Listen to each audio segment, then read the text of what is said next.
want to give the mic to my technical man, who is a leader of GAPTI here. He's the MD, Lawyer Dauda. And Lawyer Dauda, I have the confidence in him. He was one of the most dedicated and hardworking lawyers in the Bono region. And he came with that mindset of reforming this place. So you tell us how many vehicles we started GAPTI with. How many, where are all those vehicles now? How many of them are roadworthy? And how many vehicles have been added? And what is your effort in making sure that we are able to solve the intra-transport crisis we have in the country? But when we come to intra-transport, it is your mandate. Many people don't understand why transport will be under local government. So you explain and tell the role you are playing. The crisis, my brother is here with our mother to help you solve the problem. But I wouldn't want you to go to other parameters. Go by the marking scheme I've given you. You are a lawyer. This is the legal parameter. Thank you very much. Thank you very much. On that note, lawyer CEO. Thank you. Your Excellency, may I take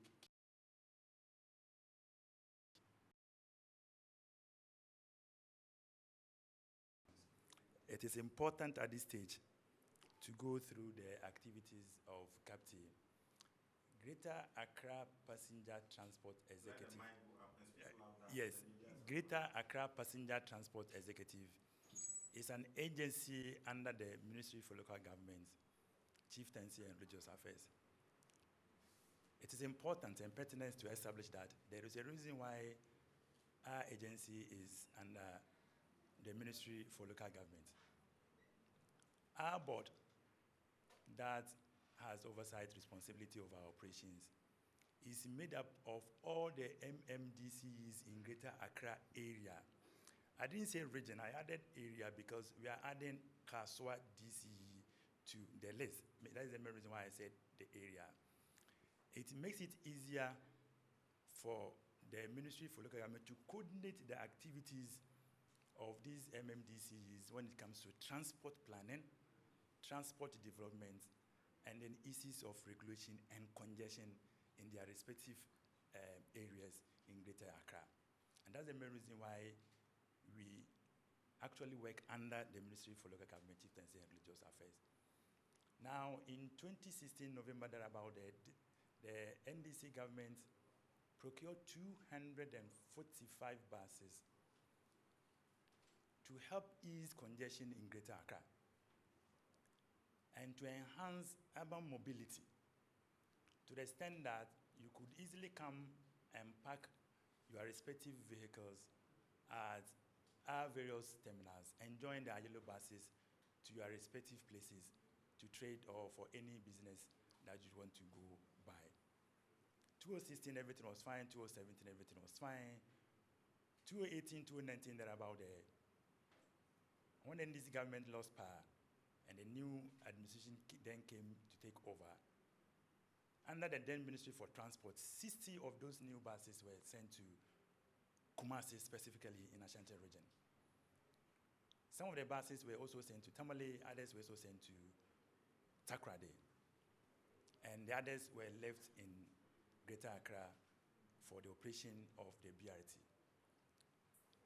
Once we say BRT, bus rapid transport, it meant that you must go at a top speed.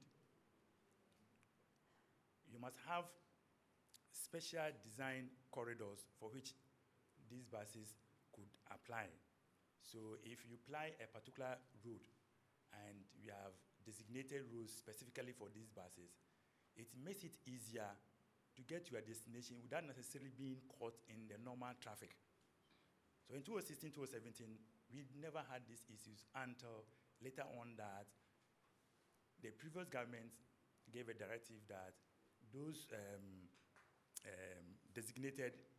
dedicated lanes could be used by any private user. And that started the trouble.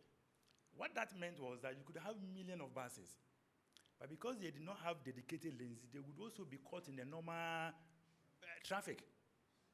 So you'll be crying for 1 million buses. The buses are brought, but they are stuck in traffic to the extent that it is defeating the purpose for which they were brought.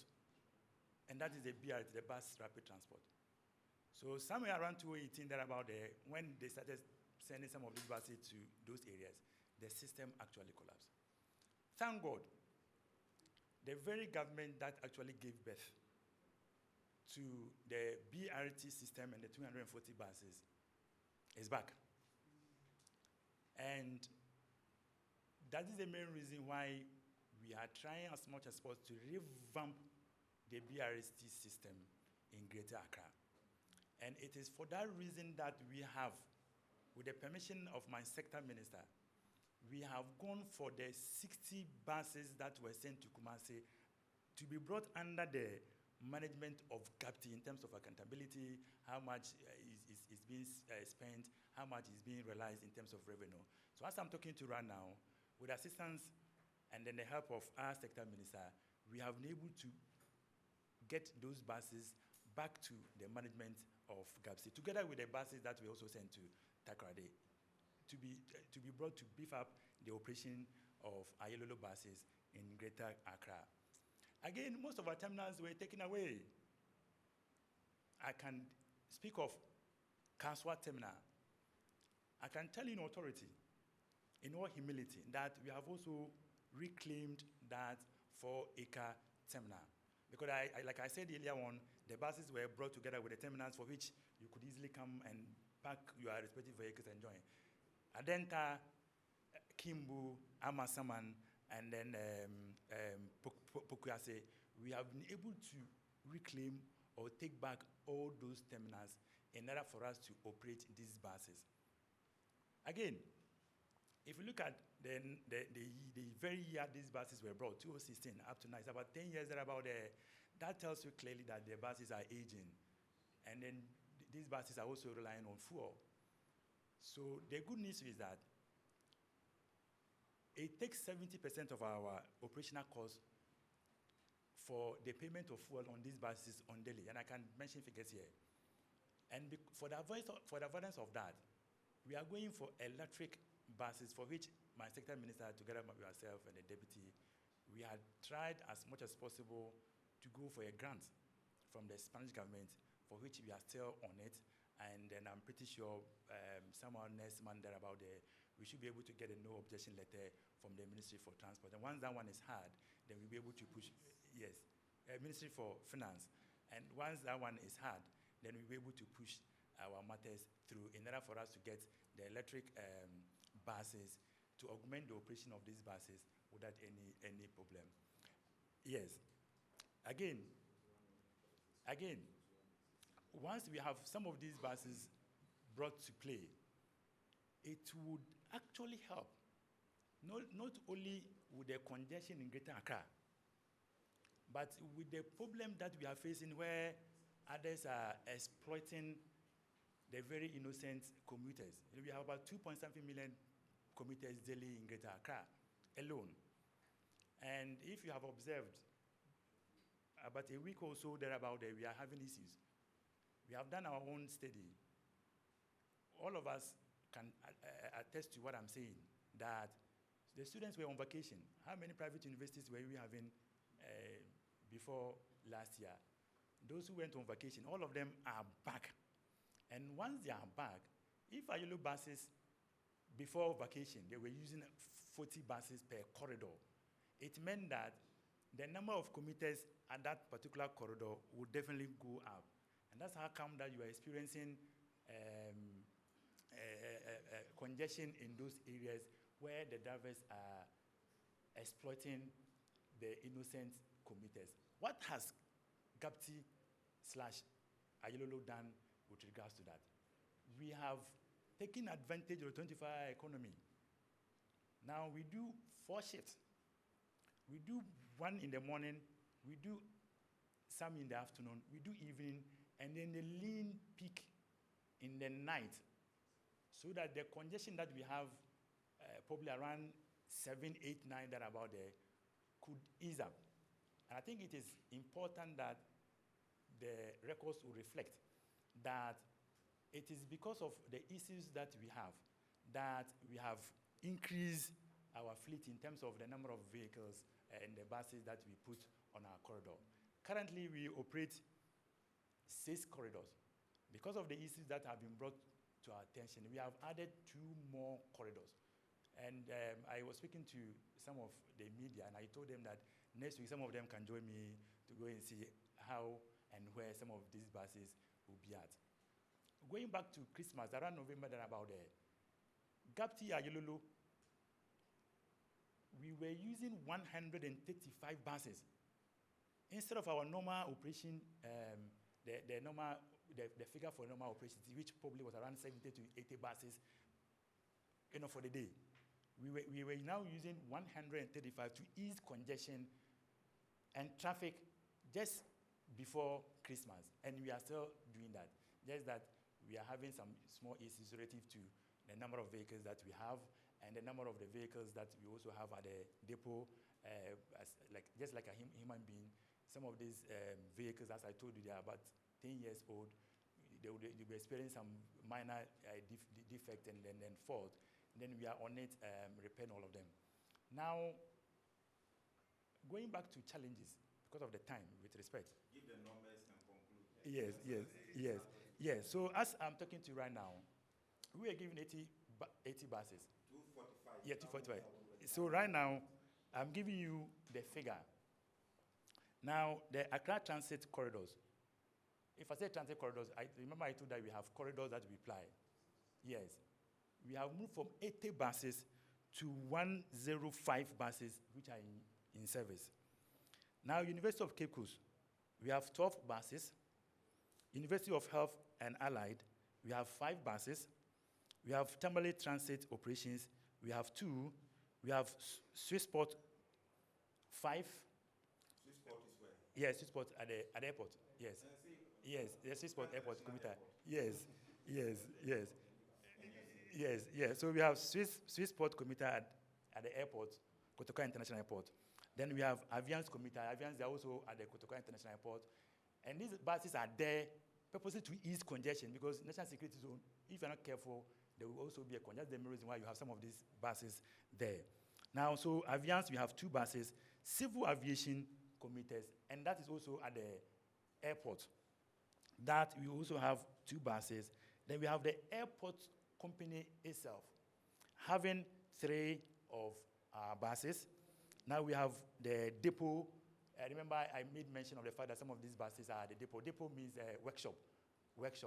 We have 11 grounded, those ones that are there that we think that we have to change the engines to, so there are about 11. Then we have, and then we have depot holding 28. And then, so when you put all the figures together, you get 175.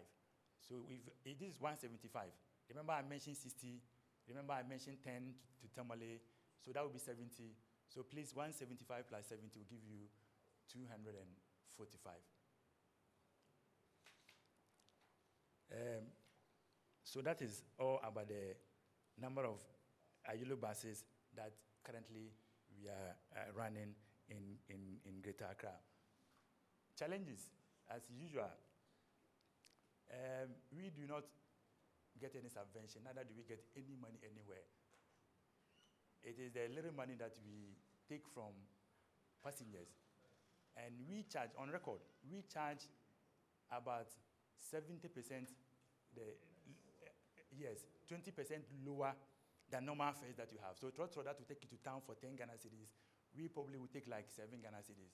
And it is out of these monies that we use to pay our staff, to buy fuel, to maintain all these vehicles without getting any money anywhere. Yes. And as I'm talking to Ayalolo, we have tried as much as possible. Now you can see most of these Ayalolo buses are also having Wakan Now, other companies being advertised on them. I don't know whether you observe them as a media. It is one of our innovative means of getting money to pay for the fuel. And that's the main reason, since I took over, we have tried to have, right now we have about 4 or 5 companies that are advertising on our buses, and it is giving us very good money to pay for our salaries together with other expenditure. So in conclusion, So, 45, how many are grounded? so the grounded one, 11. 11. Yes, 11. Out of the 245, 10 years ago, 11 are not roadworthy. Yes, they are not. The rest are all roadworthy. Yes. And they are all moving. Under maintenance. 28 under maintenance. Yes, and then with the 11, let me add, it is critical that when NDC won, yes, they bent, I think they bent one of the, 4 bent, yes, in Kumasi. 6 or 4? 4, it's 4. Remember I told you that 60 buses were sent to Kumasi, 4 have been bent.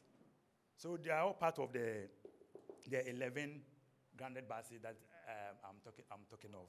So so let me use this opportunity to welcome all of you, and then hand over the mic back to Chief of Staff.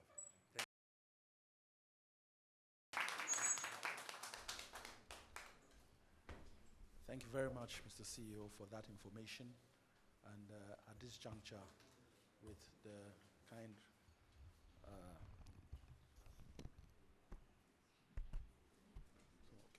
with the permission of the Sector Minister, I will hand over the mic now to the Vice President of the Republic to say a few words. Your Excellency. Thank you very much.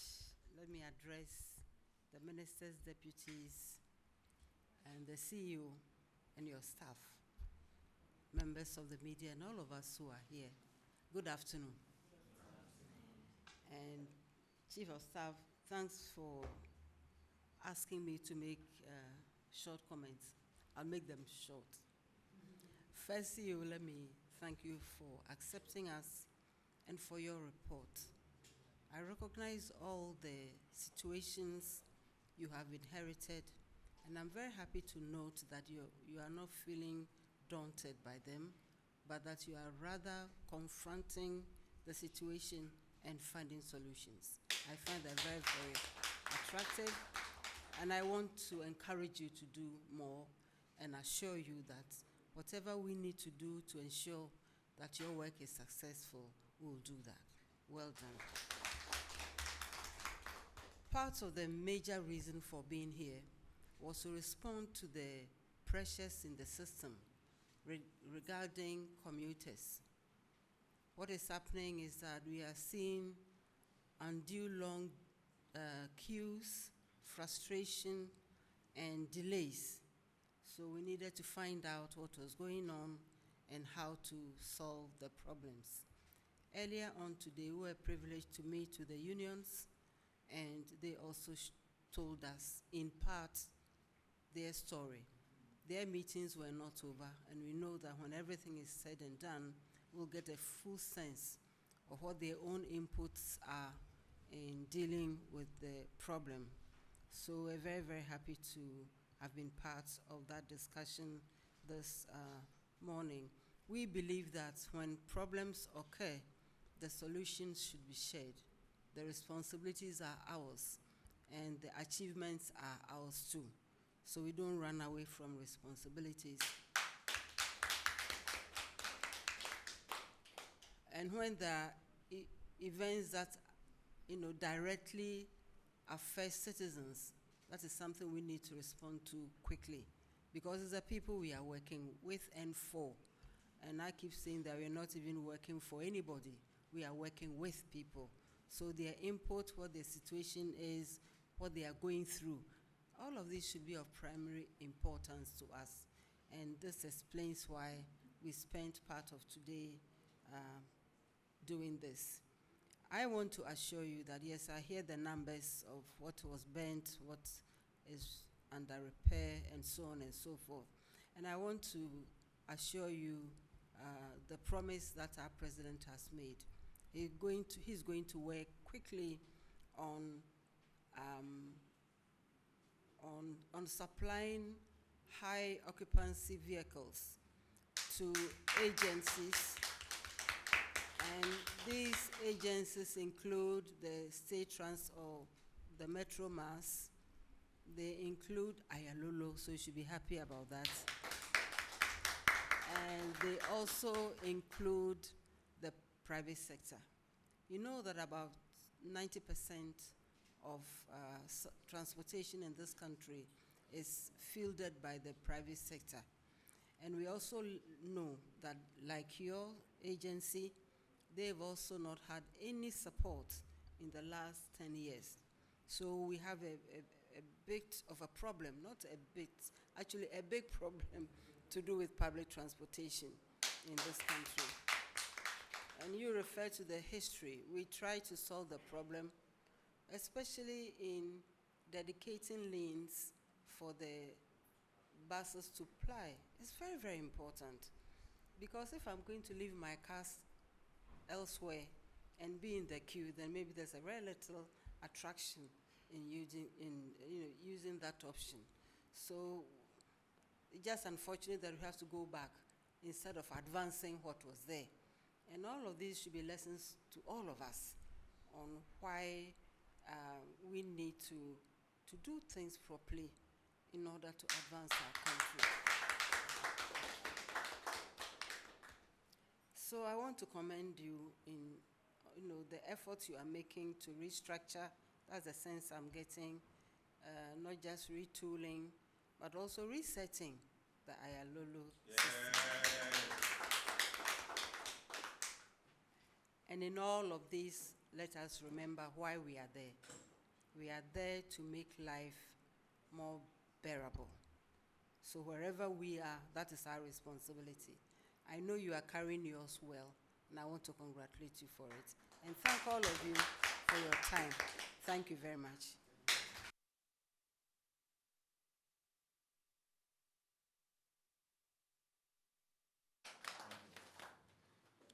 Thank you all very much. At this juncture, I'll ask kindly that the ministers and the CEO take us back to your office. The rest, which are very few, should just be organized downstairs. We'll come and join you for a group photograph, and then we will leave. So if you let the Vice President leave first, and then we will come and join you.